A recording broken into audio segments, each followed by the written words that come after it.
guys, welcome back to my channel. To my returning subscribers, thank you for coming back again. If you're new here, welcome. If this is the first time I've seen my face, welcome to this channel. My name is Jane Eze. I'm an international student in the United Kingdom. On this channel, I talk about my experience, I share information, I give tips to people coming to the UK and living in the UK. If this is the kind of content you'd like to see, I hope that it is. Please click on the subscribe button. It's the red button down below. Click on the thumbs up icon to like this video if you do like this video, and don't forget to share this video with your friends and your family if you think that it will be helpful to them. Alright guys, today before I start, happy new month guys.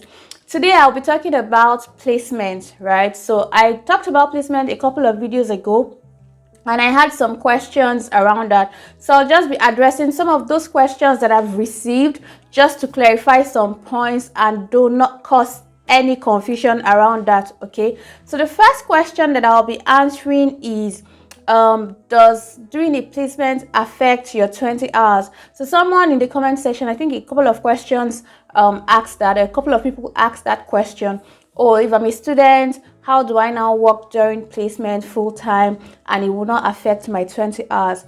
Okay, so guys, let me say this now. Your 20 hours only applies during term time. It will be written on your Vignet as well, or your BRP. Yeah, I think it's also on your BRP. 20 hours as a student is only during term time. So when it's not term time, you're allowed to work full time, right? So if you're on a placement route, you'll be allowed to work full time during your placement. It has no negative effect on your visa whatsoever. You're not defaulting in that case, so don't worry about it. Yeah, another person asked something like, will it affect my chances of getting a post-study work visa?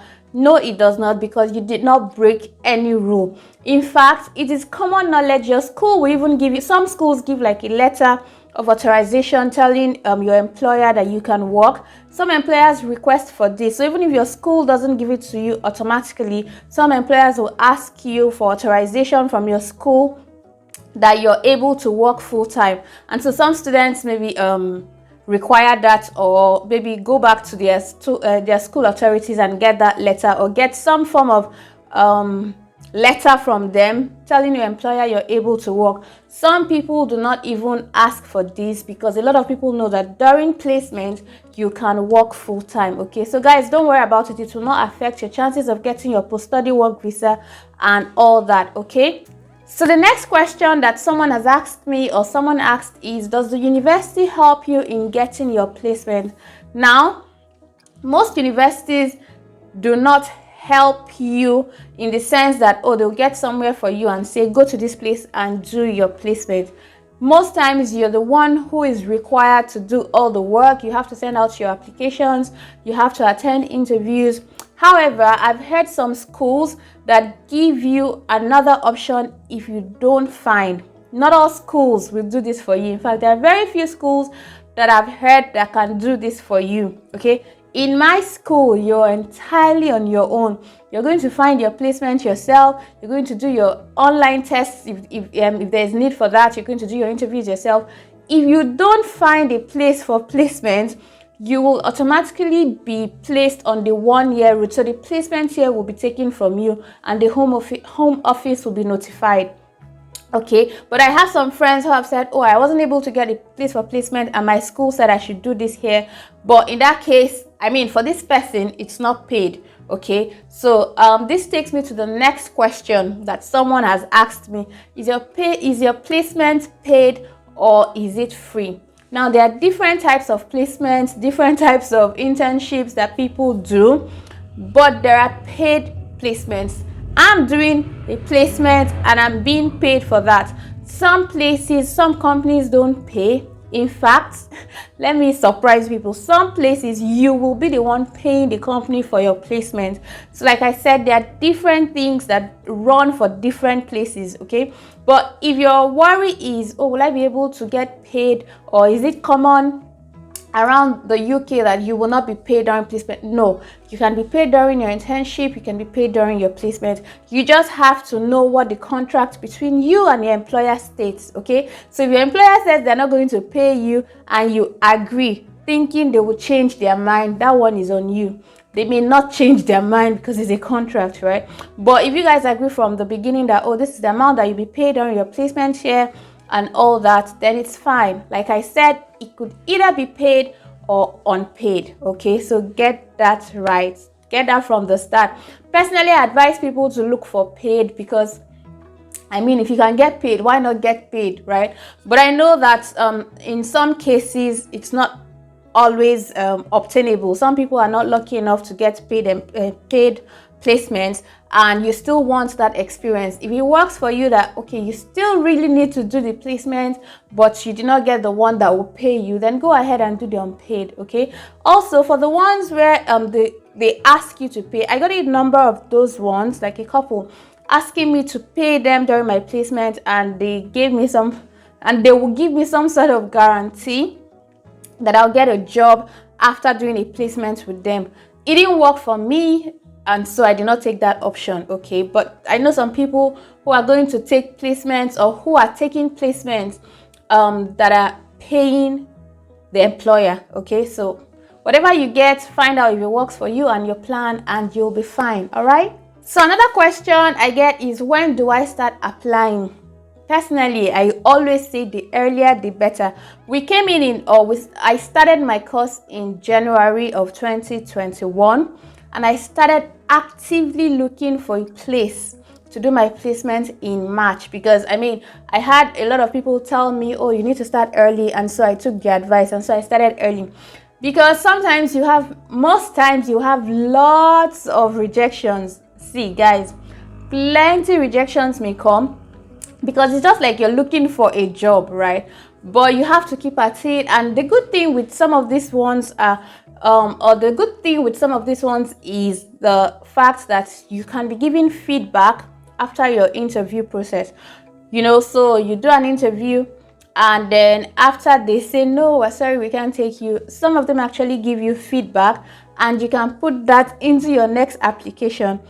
Do you get my point? Yes. So those are things that you actually gain from starting early. If you wait till the deadline, because some of these schools will give you a deadline to submit the place you want to do a placement. So you're supposed to submit maybe an employer and get approval before your placement actually starts. You need to start early. You really need to start early. Some of these companies, especially the big, in fact, companies are different. Like different types of companies. The large companies, right, take longer to process applications, which is understandable because of the number of applications they get and all that, while smaller or medium scale companies can take less time. So some people will advise you, or for large scale companies, you need to start before it's or how do I put it, like 6 months to the time or earlier, while for smaller companies you can do maybe 3 months to the time and all. But personally, I'll tell you, do your applications as early as possible. When you can start applications, start immediately. You can. You don't want to start saying, oh, this is a big company, I'll apply now, this is a small company, I'll apply now. If you can do all your applications at the same time, prepare your CVs and all, and send out applications early enough so that as you're going, you can improve in the process. You get feedback, you know what to look out for. You just get better as the rejections come, because you'll get rejections, truth be told, right? So the earlier you start, the better for you. You don't want to wait till the deadline and then be under pressure to get somewhere fast, and that just puts a lot of mental stress on you. You don't want to do that. Okay, so when do you start your applications? Start as early as you can. If you can start immediately, please do, because some of these companies actually stop receiving applications early. When we came in, there were companies that were telling me as at March that the applications for placement starting in September were closed.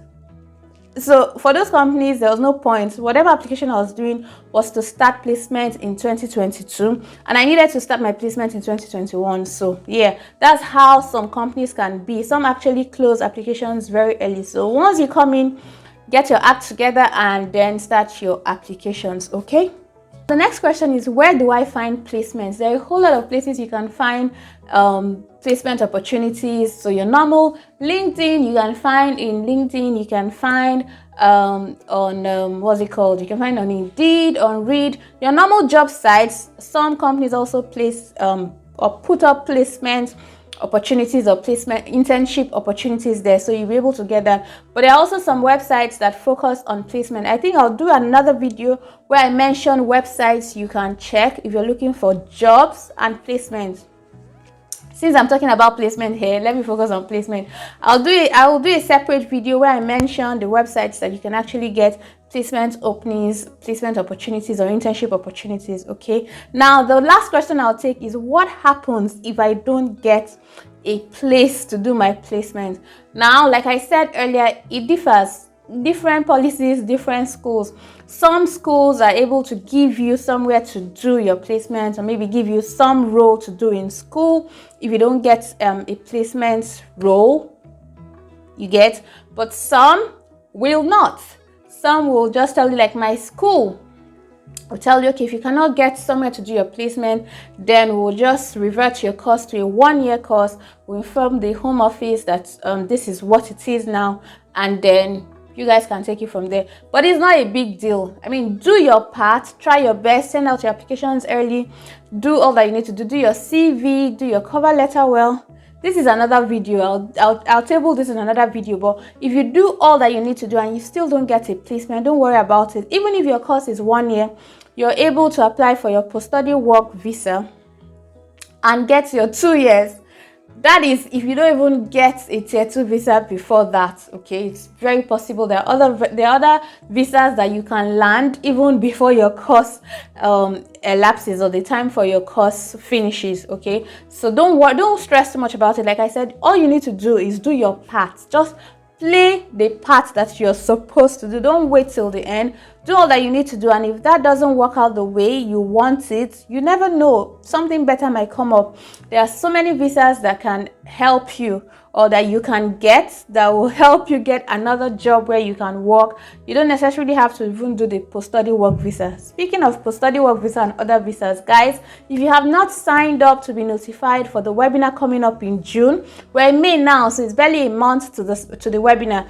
Please go to the description area and you will find the link for you to register your interest. You just need to put your email, and an email will be sent out to you when registration starts in 1 week. Registration starts on the 9th of May. So guys, save that date. Okay, now having said that, I hope that I have answered the questions that you guys have around placements. If you have any further questions, please put it in the comment section and I will try my best to answer those to the best of my ability. Okay, like I said, I'll make another video now where I talk about the websites that you can check, as well as telling you steps that you can take to get your placements. Okay, all right guys, thank you for watching this video. If you have stayed till now, please like this video. Do not forget to share this video with your friends and family, and I'll see you in the next one. Until then, bye guys.